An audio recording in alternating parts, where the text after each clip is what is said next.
polyculture élevage dans un système travail simplifié des sols, avec association culturelle, plus de l'agroforesterie. Le principe, c'est de remettre dans le sol tous les éléments indispensables à remettre la vie, cette biologie qui va nous permettre de faire fonctionner ces sols, par le biais des intercultures, par les arbres avec les feuilles et les racines annuelles, par les vaches avec les déjections et les salives. Alors l'assolement, il est diversifié, il est la plupart du temps en blé associé féverole, orge associé avec une autre légumineuse, triticale, sarrasin. Pour les rotations, elles sont quand même assez évolutives, liées au climat la plupart du temps. Alors pour donner un exemple, c'est du blé féverole pour la première année. Ensuite, on va mettre un métail. Alors le métail, ça sera la plupart du temps du pois fourragé, ça sera avoine, vesse, trèfle incarnat, pour donner des exemples. Et ensuite, on va faire un système prairial qui va durer 3-4 ans. Et dans ce système prairial, la deuxième année, on va scarifier et mettre un blé ou un sursemis pour augmenter le volume d'herbe les premières années. Donc, il y a pas mal de cultures associées. La plupart du temps, c'est 2 cultures associées. Souvent, comme c'est le cas ici, c'est comme des métailles, 4 cultures associées. Elles servent en premier lieu à avoir une diversité de cultures par rapport aux prédateurs, d'odeurs, de couleurs. Et en plus, elles servent aussi à la restitution des pailles, d'avoir un C sur N carbone azote le plus bas possible. Alors, le principe de base et les avantages, c'est que pour ce métail, c'est que de la semence fermière, ce qu'on produit à la maison, à la ferme, qu'on essaie d'adapter à notre terroir, à notre climat. L'autre avantage, c'est que cette production va venir alimenter l'élevage bovin et ovin à venir. Ce qui veut dire que ce qui est bien séparé, on va le vendre dans des coopératives ou s'en servir de semences en pur. Ce qui est cassé va devenir alimentation animale. Ce qui n'est pas bien trié va devenir couverts végétaux ou alimentation animale. C'est très variable et très facile à trouver une destination, quoi qu'il en soit. Le choix des variétés, bien sûr, par rapport à la maturité est quand même calculé. Maturité, grosseur des grains pour le triage. La particularité, c'est que si vous avez les 3/4 de ces variétés maturité, que la dernière le soit un peu moins, ça compense.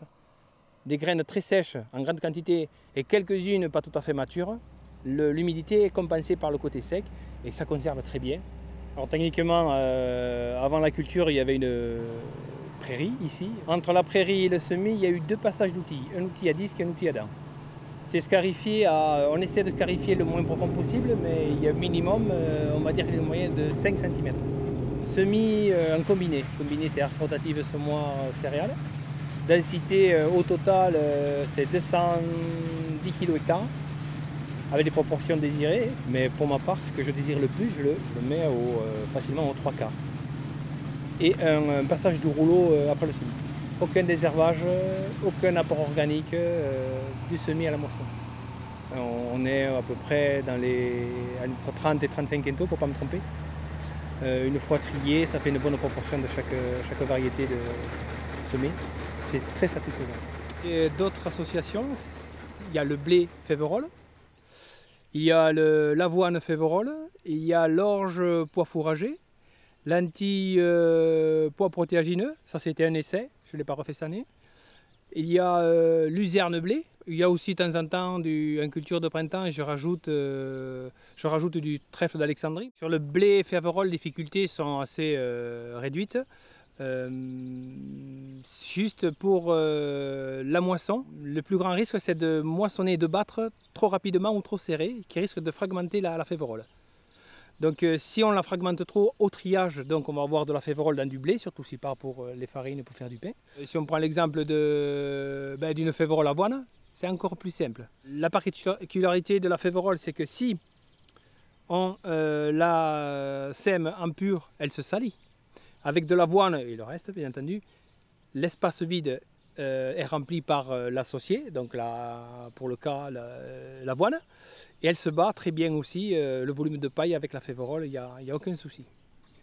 Alors pour ce qui est alimentation élevage, on est complètement autonome, mis à part tout ce qui est minéraux, semoulette, acheter en semoulette en bio. Il n'y a aucune contrainte, on a l'avantage d'être 2 sur l'exploitation. Déjà si un veut partir 8 jours, il n'y a qu'un souci, ça c'est une question de volonté. On a des moyens adéquats pour s'organiser, avec des parcs, avec des nourrisseurs.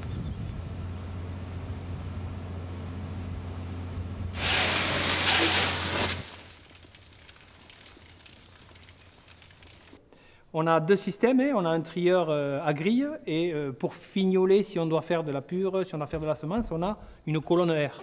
Donc, le trieur, c'est un jeu de grille avec un émoteur, 3 calibres de grains qui vont se trier. À nous de choisir les bons calibres au semis. Et ensuite, pour finaliser, pour améliorer la graine, dans ce cas-là, le premier triage, on le repasse et avec l'aspiration, on arrive à trier quasiment comme il faut. Ou on passe à la colonne à air, et là, par le flux d'air et la pluie de graines, on a 8 sorties, on va arriver à faire 8 tris différents. Alors, le débit moyen, ça va dépendre de ce qu'on veut trier. Si c'est du nettoyage, ça va très vite. Si c'est du triage avec 2 cultures, blé et févrole, ça va assez vite.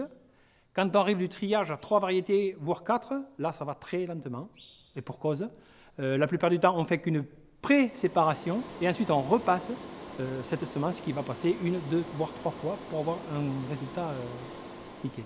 Ça commence maintenant à répondre dans des rendements. Et au début, c'est quand même le salaire qui prend. On ne prend pas de SMIC, on remet en place un système qu'on va léguer à nos enfants.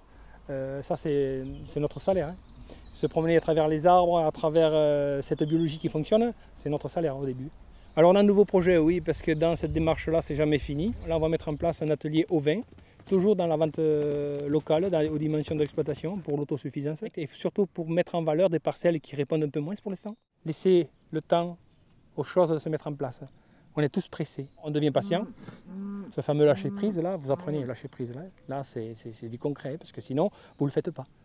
Donc, c'est plutôt des difficultés à se remettre en question, philosophiques, que techniques. Parce que techniquement, il n'y a que des solutions.